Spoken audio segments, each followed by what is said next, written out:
Nagkaroon ng moderate explosive eruption ang Bulkang Kanlaon sa Negros. Ganap na alas 4:39 ng hapon ng Huwebes, Pebrero 19 na tumagal ng humigit kumulang 2 minuto. Ayon sa FIVOX, ang pagsabog ay nagbunga ng dark gray plume na umabot sa 2,000 metro ang taas mula sa bunganga ng bulkan na inanod patungong timog kanlurang bahagi. Naitala rin ang pyroclastic density currents sa loob ng 1 kilometrong summit crater area ng bulkan. Agad namang sinundan ang pagsabog ng 40 minutong tuloy-tuloy na pagbuga ng abo. Batay sa ulat ng regional, provincial at local authorities, light hanggang moderate ashfall ang naranasan sa 41 barangay sa 6 na lungsod at munisipalidad ng Negros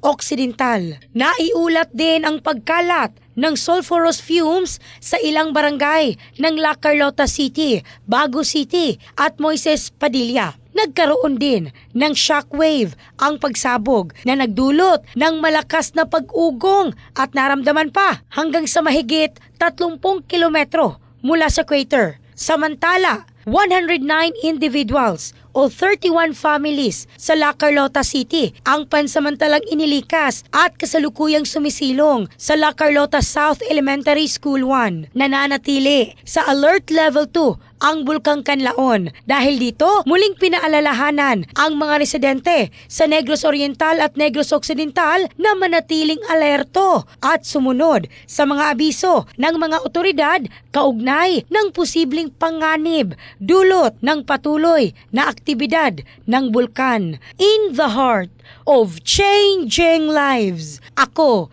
si Michelle Craste ng Brigada News Philippines, the Music and News Authority.